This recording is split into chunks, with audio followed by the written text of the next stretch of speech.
வணக்கம். இன்றைக்கி நம்ம என்ன பார்க்க போகிறோம் அப்படின்னா 2 வீடியோவை பார்க்க போகிறோம். ஃபஸ்ட்டு வந்து எப்படின்னு கேட்டிங்கன்னா ஸ்டெல்லோ ரொமலோ அவங்களுடைய வீடியோவை நம்ம பார்த்து வந்துடலாம் வாங்க.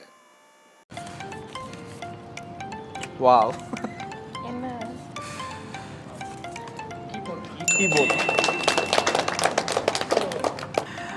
கீபோர்டை பற்றி ஏதாவது ஒரு வார்த்தையில் சொல்லணும் அப்படின்னா என்னோடய ஹார்ட் அப்படின்னு சொல்லி சொல்லலாம்.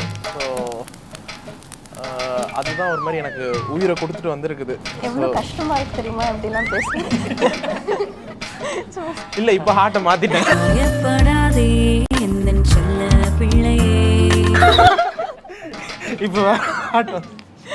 இப்போ வந்து ஹார்ட்டை இங்கே கொடுத்துட்டேன். ஸோ கீபோர்டு வந்து என்னோட பழைய ஹார்ட். ஸ்டெல்லோ ரொமலோ தலை பொங்கல் மாதிரி, தலை தீபாவளி மாதிரி, தலை கிறிஸ்மஸ் கொண்டாடிருக்காங்க. அதில் ஒரு டாஸ்க் மாதிரி போட்டு அப்படிங்கிற மாதிரி ஒரு வீட்டில் நடக்கக்கூடிய காரியங்களெல்லாம் வச்சு அப்படி ஒரு ரொமான்டிக்காக பேசியிருக்காங்க. கர்த்தருக்கு ஸ்தோத்திரம். இதை எப்படி செய்யலாமா அப்படின்னா வீட்டோடு வச்சுக்கிடணும். புரியுதுங்களா? ஒரு யூடியூப் சேனல் இருக்குது அப்படின்னா அது ஆண்டவரை மட்டும் பேசக்கூடிய இடமாக இருக்கக்கூடிய ஒரு யூடியூப் சேனலாக இருந்தால், அவருடைய சேனல் அப்படி தான் இயேசுவினுடைய காரியங்களை தான் வச்சு பேசிட்டு வர்றாரு. அந்த இதில் இந்த ரொமான்டிக் சீனையும் போட்டு சில காரியங்கள் புறப்பண்பில் இருக்கிற மாதிரி பண்ணியிருக்காங்க. இது ஏற்புடைய காரியம் இல்லை. இவங்களுடைய விழாக்கு, இவங்களுடைய காரியங்கள், இவங்க வீட்டில் நடக்கக்கூடியதெல்லாம் வச்சு போடுறதுங்கிறது வந்து புறப்பண்பில் தான் அந்த மாதிரி செய்வாங்க. கிறிஸ்துவுக்குள்ளே நம்ம வந்துட்ட பிறகு நம்ம வேர்பிரித்தவர்கள், நாம் தேர்ந்தெடுக்கப்பட்டவர்கள், நாம் எப்படி இருக்கணும் அப்படின்னு சொன்னால் பரிசுத்தமான ஒழுங்கு நடவடிக்கையில் இருக்கணும். ஏன்னா நம்முடைய எஜமானனாகிய இயேசு கிறிஸ்துவானவர் நமக்கு தந்த கட்டளையின்படி, அவர் தந்த கிருபையின்படி நாம் அவருக்கு ஒத்த காரியமாகத்தான் நம்ம பண்ணணும். இப்போ ஒரு விஷயம் ஆண்டவருக்கு பிடிக்கலை அப்படின்னா நம்ம அதை செய்யக்கூடாது. விசுவாசிகளுக்கு அது மாதிரியாக இருக்காது. ஒன்று, நீங்கள் ஊழியக்காரி அப்படின்னு சொல்லக்கூடாது, பாட்டு பாடக்கூடாது. இந்த மாதிரி விழாக்கு மாதிரி ஒரு சேனலை ஆரம்பித்து அந்த இதில் போடணும். ஒரே இதில் பாலும் வரும் விஷமும் வரும் அப்படின்னு சொன்னால் சொல்கிறது ஒன்று செய்கிறது ஒன்றா? தப்பு இல்லை. இது ஆண்டவருக்கு விரோதமான காரியம்.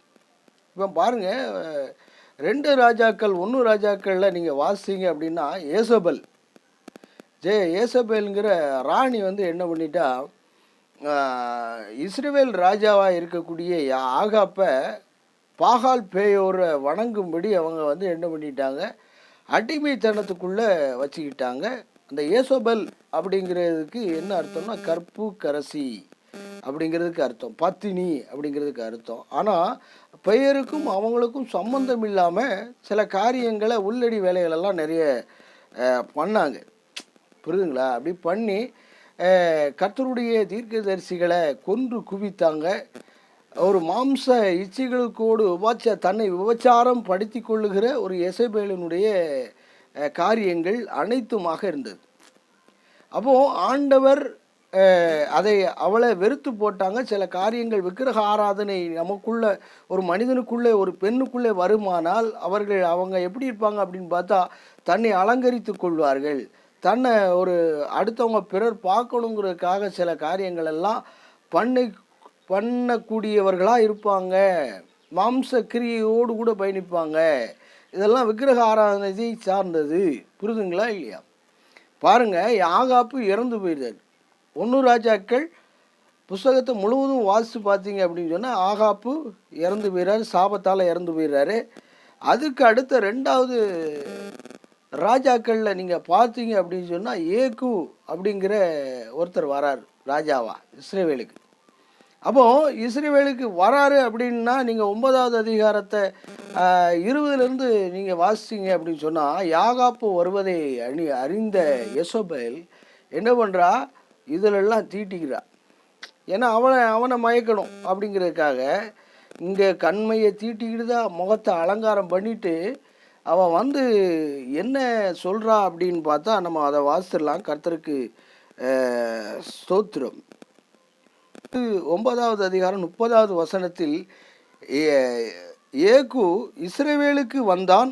அதை எசபோல் கேட்டபோது தன் கண்களுக்கு மையிட்டு தன் தலையை சிங்காரித்து கொண்டு ஜன்னல் வழியாக எட்டி பார்த்து, அப்புறம் அப்படி நிறைய காரியங்கள் நடக்கு. ஏகு ராஜா கட்டளையிடுறாரு, அவளை தள்ளி போட சொல்லி தள்ளி போடுறாங்க. நான் அவளுடைய நாயை அவளை கொன்று சாப்பிட்டதாக எழுதப்பட்டிருக்கிறது. பாருங்க, இந்த சிகை அலங்காரம், முக அலங்காரம் அப்படின்னா அடுத்தவர்களை வசீகரிக்கும்படியான ஒரு காரியத்தை குறிக்கிறது.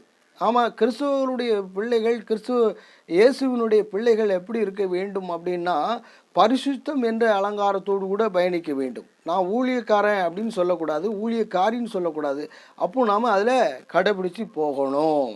ஒரு ஊரில் ஒரு மிகப்பெரிய ஒரு ராஜா, இந்த ராஜா என்ன பண்ணிட்டாரு, அரசபையில் கூடி இருக்கும்போது ஒரு பெண்ணும் அவளுடைய மகனும் வராங்க. அப்போ வந்துக்கிட்டு இருக்கும்போது என்ன பண்ணாங்களாம், என்னம்மா என்ன விஷயம் அப்படின்னு சொல்லிட்டு அந்த தாயார்கிட்ட கேட்குறாங்க. அப்போ தாயார் சொல்கிறாங்க, ராஜா, இந்த மாதிரி என்னுடைய மகன் எந்த நேரமும் சீனியை எடுத்து சாப்பிட்டுக்கிட்டே இருக்கான், சீனி உண்டான இனிப்பான ஆகாரங்களெல்லாம் தின்னு கொண்டே இருக்கிறான், அதனால் அவன் வளர்ச்சி பெறாமல் அப்படியே இருக்கிறான். நீங்கள் சொன்னீங்கன்னு அவன் கேட்பான்னு நான் நம்புகிறேன், அதனால தான் அவங்களுடைய அரசபைக்கு கேட்டேன் அப்படின்னு சொல்லி அந்த பெண் சொல்கிறான். உடனே ராஜா என்ன சொல்கிறாரு, இதை நான் கலந்து ஆலோசிச்சுட்டு நான் சொல்கிறேன், ஒரு 3 நாள் கழித்து வா அப்படின்னு சொல்லி அனுப்பி விட்டார். அப்போ அனுப்பி விட்ட பிறகு அடுத்த 3 நாள் கழித்த பிறகு அந்த பெண் அதே மாதிரி ராஜா கிட்ட சொல்கிறாங்க, இன்னும் 2 நாள் கழித்து வா அப்படின்னு சொல்லி அனுப்புகிறார். இப்படி ஒரு கிட்டத்தட்ட ஒரு 7-8 நாள் அனுப்புகிறாரு. அனுப்பிட்டு அடுத்த நாள் வருகிற போது அந்த பெண்ணோட மகன்கிட்ட எப்பா தம்பி, இனிப்பான ஆகாரங்களெல்லாம் சாப்பிடாத, இனிப்பான காரியங்களெல்லாம் நீ சாப்பிட்ட அப்படின்னு சொன்னால் என்னெல்லாம் வரும் அப்படின்னு சொன்னால், மருத்துவர்கிட்ட நான் கலந்து ஆலோசித்ததில் நீ இரவில் பல்லு கடிப்ப, பூச்சி வயிற்றுக்குள்ளே பூச்சி வந்துடும், புரியுதா, முடிகள் என்னென்னா வளராமல் போயிடும், அங்கங்கே வெட்டையாக போயிடும், அதனால் ஜாக்கிரதையாக இரு தம்பி அப்படின்னு சொல்லி, இனிமேல் இனிப்பை சாப்பிட்டேன்னா கண்ணை குத்திடுவார் கடவுள் அப்படின்னு சொல்லி ஒரு பயங்காட்டி வச்ச உடனே அந்த நாள்லேருந்து அந்த பையன் திருந்தி விடுகிறான். இது இவங்க எல்லாம் போன பிறகு மந்திரி அதுக்கப்புறம் அரசபைகளில் இருக்கும்போது, என்ன ராஜாவே, இந்த விஷயத்தை அன்னைக்கே சொல்லியிருக்கலாம்ல, ஏன் போட்டுக்கிட்டு அவங்களை இழுத்தடிச்சுக்கிட்டு இருக்கீங்க, பாவம் ஏழை தாய் அப்படின்னு சொல்லும்போது இந்த ராஜா என்ன பண்ணாராம், எப்பா இந்த பழக்கம் எனக்கிட்டே இருந்தது, நானே இந்த வருகிற ஆகாரங்கள், இனிப்பு ஆகாரங்கள்லாம் நிறைய திம்பேன், எனக்கு அந்த இனிப்பு அலாதியான பிரியமாக இருந்தது, ரொம்ப வருஷமாக நான் அதுக்கு அடிக்டாக இருக்கிறேன்.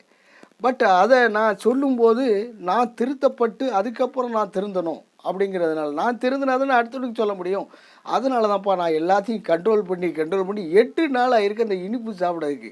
அதாவது ஒரு தடவை நான் யோசிப்பேன், இந்த இது இனிப்பை விட்டுறணும் அப்படின்னு சொல்லி யோசிப்பாராம்.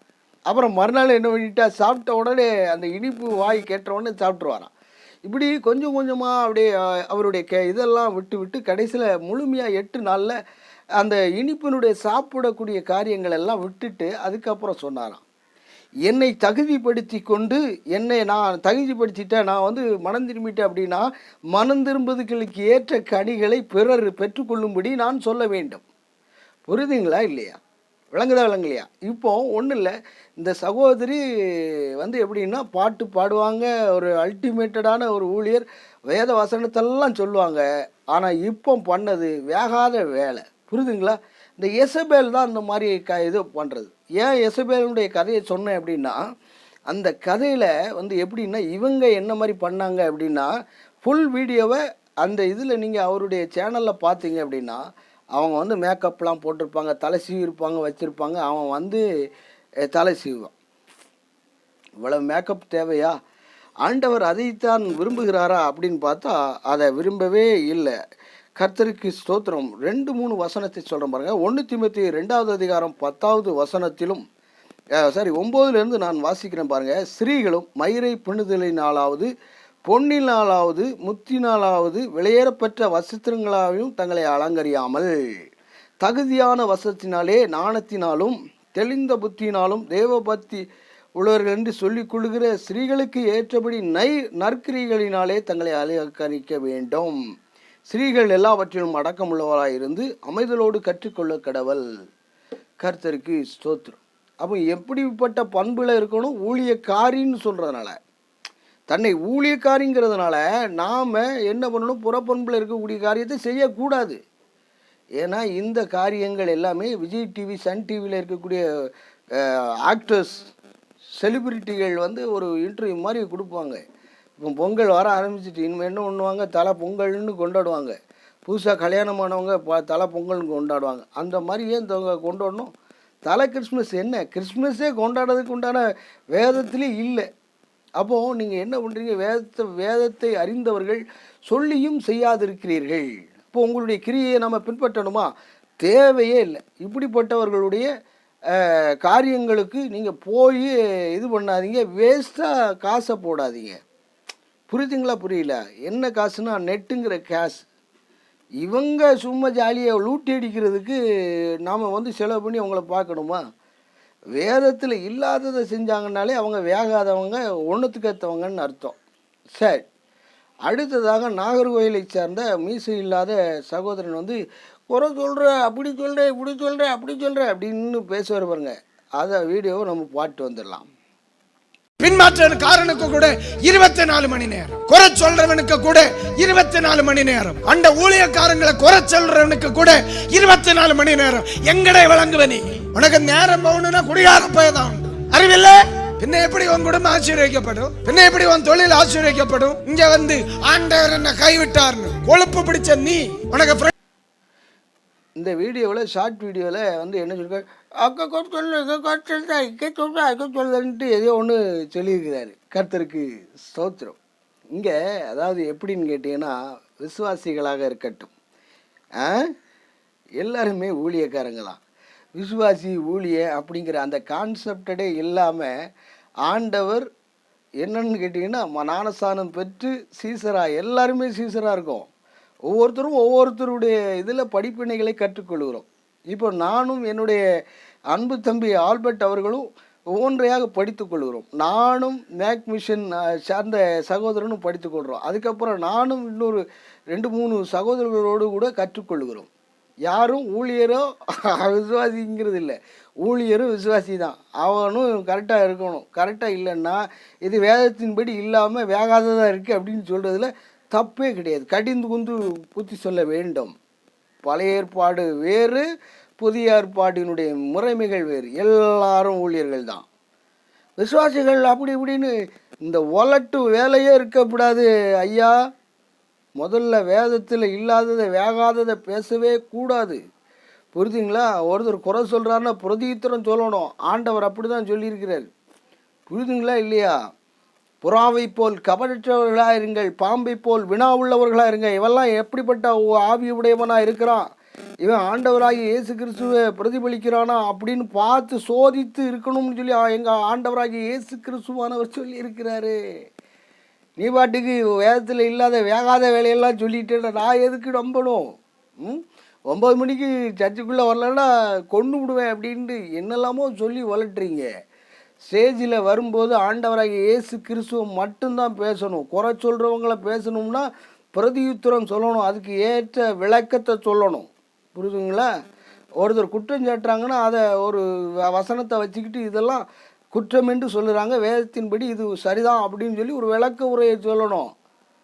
புரியுதுங்களா? இயேசு கிறிஸ்துவானவர் உபதேசத்தில் நீங்கள் வந்து பரிசேயர், சதிசேயர், வேதபாரகர்கள்லாம் கேள்வி கேட்கும்போது ஆண்டவர் பிரதியுத்தரமாக எல்லா அதிகாரத்தோடும் அவர்களுக்கு பிரதியுத்தரம் சொன்னார். எல்லா அதிகாரத்தோடும் கடிந்து கொண்டார். ஆமாம், நீங்கள் நியாயப்பிரமாணத்தை உருட்டிக்கிட்டு வாக்குத்தத்த கிளிசோசிய வேலையை பார்க்கும்போது கேட்காம இருக்க முடியுமா? ஏன்னா இயேசுவை மறுதளிக்கிறீங்களே. இப்படிப்பட்ட பண்புள்ளவர்கள் எப்படிப்பட்டவர்களாக நீங்கள் இருப்பீர்கள்? அதை யோசித்து பாருங்கள். வாக்குத்தத்தத்தை கொண்டு வந்துட்டீங்கன்னா கண்டிப்பாக கேள்வி கேட்கப்படுவார்கள். கேள்வி கேட்கணும். வேதத்தில் இல்லாததை வேகாததை சொன்னீங்கன்னா கண்டிப்பாக கேட்கணும். அந்த மாதிரியான தேவையே இல்லைன்ற நீங்களும் கெடுத்து பிறரை கெடுக்கக்கூடாதுல்ல. ஒரு விஷயம் விளம்பரத்தில் போடுதாங்கிறதுக்காக நான் எடுத்து சாப்பிட்டோம்னா நான் வேதனைக்குரியவனாக போவேன். நீங்கள் வந்துட்டு ஆகாத சில காரியங்கள் வேதத்தில் இல்லாதெல்லாம் எக்ஸ்ட்ரா பிட்டப்பை போட்டு பேசுகிறதுங்கிறது வந்து ஏற்புடைய காரியம் இல்லை. வேதம் சொல்லுகிறது பாருங்கள், 1 தீமோத்தேயு 4வது அதிகாரம் 16வது வசனம், உன்னை குறித்தும் உபதேசத்து குறித்தும் எச்சரிக்கை ஆயிரு.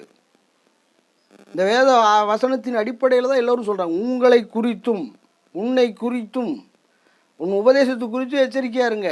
ஏதாவது ஒன்று பேசிக்கிட்டு இது பண்ணிக்கிட்டு இருந்தீங்கன்னா கண்டிப்பாக கேள்வி கேட்கப்படணும்.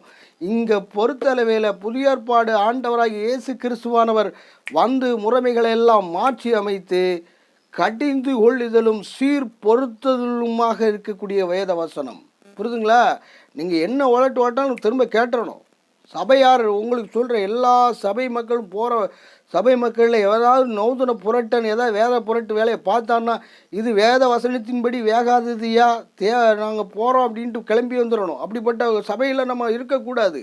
நித்திய ஜீவனை நாம் கெடுத்து போடுகிறோம். இப்படிப்பட்டவர்கள் யாருன்னா பணத்துக்காக வருகிறவர்கள். ஆமாம், வேகாத வேலையை அந்த புல்பிட்ட நின்றுக்கிட்டு பேசுகிற வேலையை தோழி இருக்கக்கூடாது. உங்களை நான் குற்றம் சொல்கிறேன் என்றால் எனக்கு தனிப்பட்ட முறையில் ஒரு வீடியோவை போடுங்க. போட்டு எந்த ஒரு குற்றத்தை எழுப்பியிருக்கிறார், வேத வசனத்தின்படி தான் நான் பேசியிருக்கேன் அப்படின்னு சொல்லி ஒரு பிரதியுத்தரம் சொல்லணும். அதுதான் நல்ல போதகனுக்கு அழகு. புரிதுங்களா இல்லையா? டுபாக்கூர் வேலையை பார்த்துக்கிட்டு என்ன சொல்கிறது, தசமபாக உருட்டு, அதுக்கு அடுத்தாக்களை சில காரியங்கள் எல்லாத்தையும் பார்த்தீங்கன்னா எல்லாம் வேத புரட்டாக இருக்குது. வேதனைக்கும் வேகாததுமா இருக்குது. புரிதுங்களா? வேதனை உண்டாக்குறதும் வேகாததுமாக இருக்கிறது. அது புரோஜனம் இல்லாதது. புரியுதுங்களா இல்லையா? ஒரு வசனத்தை எடுத்துக்கிட்டிங்கன்னா கிறிஸ்துவை பிரசங்கித்தார்கள், நீங்கள் நியாயப்பிரமாணத்தை பிரசங்கிக்கிறீங்க. அந்த வாக்கு தத்துவத்தை எடுத்தால் தான் தசமபாகத்தை எடுக்க முடியும். தசமபாகத்தை எடுத்தால் தான் பணம் சம்பாதிக்க முடியும். பணம் சம்பாதிச்சா தான் வீடு வாசல் வாங்க முடியும். இது எதுக்கு ஊழியனுக்கு? எல்லாத்தையும் விட்டு வந்துட்டீங்க. உலகத்தினுடைய உண்டான காரியங்கள் எல்லாத்தையும் விட்டு வந்த பிறகு பணத்துக்கு நேரம் ஓட்டிங்கன்னா அப்போ வேதத்தை வச்சு பணம் சம்பாதிக்கிற மாதிரியான காரியங்களை கொண்டு வந்தீங்கன்னா நீங்கள் யார்? வேகாதவர்னு அர்த்தம். அது தேவையே இல்லை. அந்த வெங்காயமே வேண்டாம், அந்த முடியே வேண்டாம். புரியுதுங்களா? ஒன்று உள்ளதை செஞ்சுட்டு போகணும். நம்முடைய வாழ்க்கை தரித்திரமாக இருந்தாலும் சரி, நம்ம வேதனை பாடுகளோடு போனாலும் சரி, நல்ல டஸ்ஸு இல்லாட்டாலும் சரி, இருந்தாலும் சரி இல்லாட்டாலும் சரி, ஆண்டவரை உண்மையாக பிரசங்கிக்கணும். பிரசங்கிக்காமல் போனால் கேள்விகள் எழும்பும். எதனால் இது ஆகும்? நூதன புரட்டை யாரும் பண்ணாதீங்க. விசுவாசிகளை இடல் உண்டாக்காதீங்க. இடல் உண்டாக்கினால் உங்களுக்கு அதிக ஆக்கினைகள் வரும். தசம்பாகத்தை உருட்டுறீங்க. உங்களை குறித்தும் உங்களுடைய உபதேசத்தை குறித்தும் சரியாக போதியுங்கள். நிதானம் தமரக்கூடாது. அதே மாதிரி புல்பிட்டில் இருக்கும்போது தேவையில்லாமல் வந்துக்கிட்டு அது இதுன்னுட்டு பேசுகிற சோழியே இருக்கக்கூடாது. கடிந்து கொள்ளுதல் இருக்க வேண்டும். வேத வசனத்தின் அடிப்படையில் இப்படி தான் இருக்கணும் அப்படிங்கிற போதிக்கணும். ஆகாத அன்வான்ட் வார்த்தைகளை, சொந்த வார்த்தைகளை புல்பிட்டில் நின்று பேசிக்கிட்டு இருக்கக்கூடாது. மனம் திரும்பிக்கோங்க. கர்த்தருக்கு ஸ்தோத்திரம். வணக்கம்.